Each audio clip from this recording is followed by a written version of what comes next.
I have never been afraid of ghostly things, attracted rather with a curious live interest, though it is always out of doors that strange presences get nearest to me.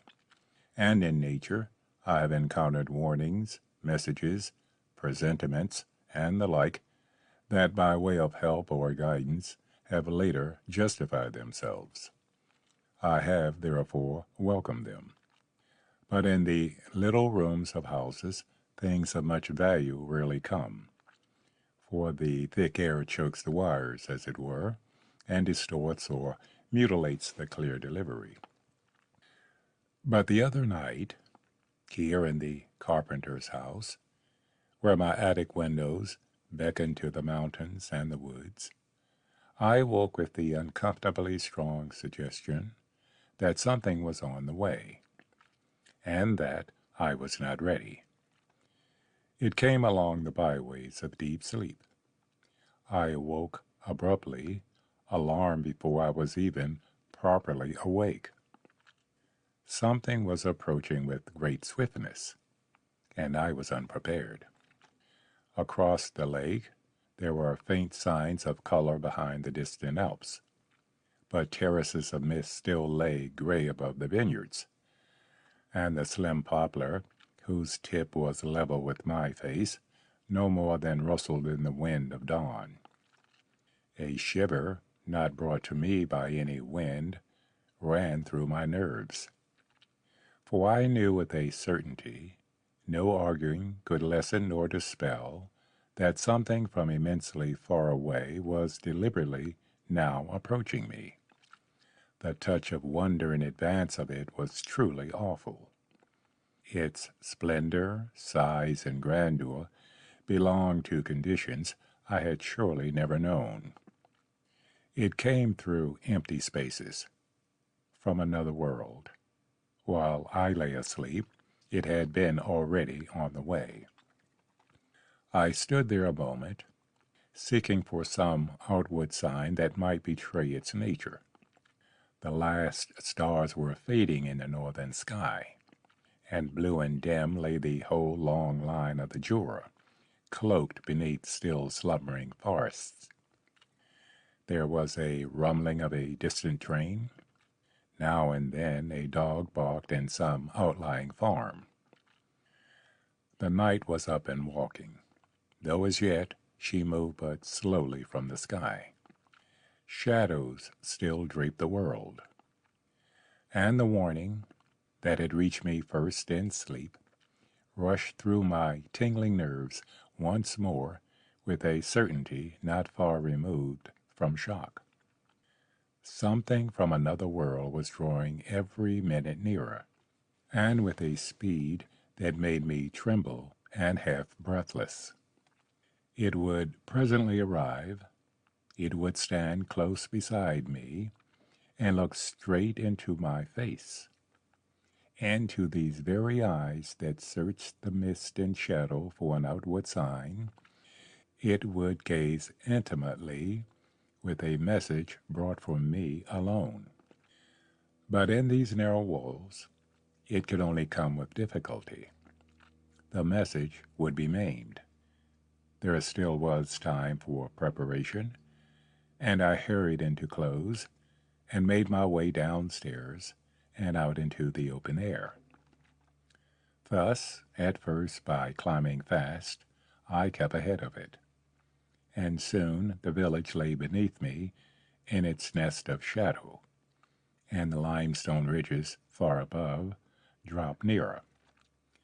But the awe and the terrible deep wonder did not go.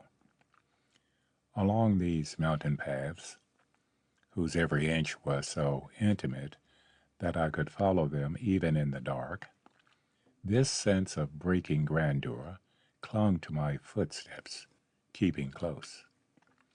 Nothing upon the earth, familiar, friendly, well-known little earth, could have brought this sense that pressed upon the edges of true reverence.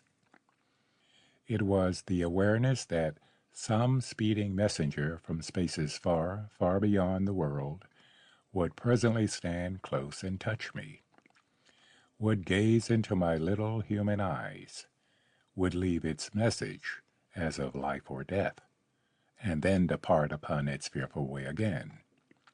It was this that conveyed the feeling of apprehension that went with me. And instinctively, while rising higher and higher, I chose the darkest and most sheltered way. I sought the protection of the trees and ran into the deepest vaults of the forest. The moss was soaking wet beneath my feet, and the thousand tapering spires of the pines dipped upwards into a sky already brightening with palest gold and crimson.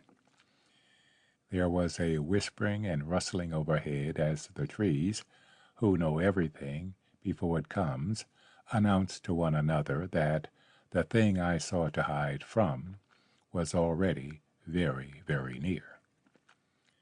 Plunging deeper into the woods to hide, this detail of sure knowledge followed me and laughed. That the speed of this august arrival was one which made the greatest speed I ever dreamed of a mere standing still. I hid myself where possible in the darkness that was growing every minute more rare. The air was sharp and exquisitely fresh. I heard birds calling. The low wet branches kissed my face and hair. A sense of glad relief came over me that I had left the closeness of the little attic chamber, and that I should eventually meet this huge newcomer in the wide free spaces of the mountains. There must be room where I could hold myself unmanacled to meet it. The village lay far beneath me, a patch of smoke and mist and soft brown roofs among the vineyards. And then my gaze turned upwards, and through a rift in the close-wrought ceiling of the trees, I saw the clearness of the open sky.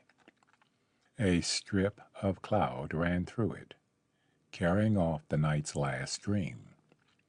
And down into my heart dropped instantly that cold breath of awe I have known but once in life, when staring through the stupendous mouth within the Milky Way.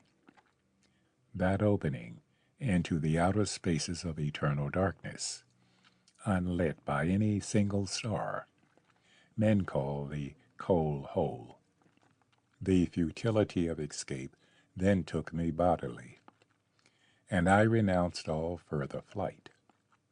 From this speeding messenger there was no hiding possible. His splendid shoulders already brushed the sky. I heard the rushing of his awful wings, yet in that deep, significant silence with which light steps upon the clouds of morning. And simultaneously I left the woods behind me and stood upon a naked ridge of rock that all night long had watched the stars. Then terror passed away like magic. Cool winds from the valleys bore me up.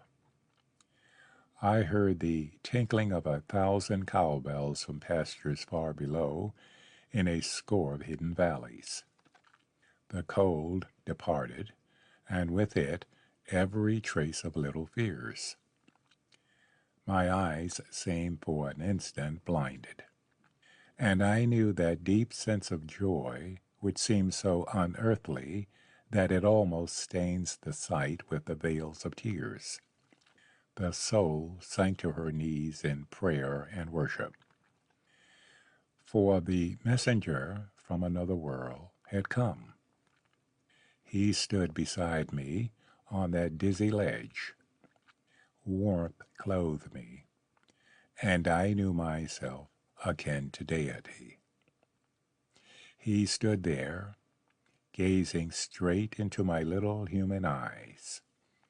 He touched me everywhere. Above the distant Alps the sun came up. His eye looked close into my own. End of story.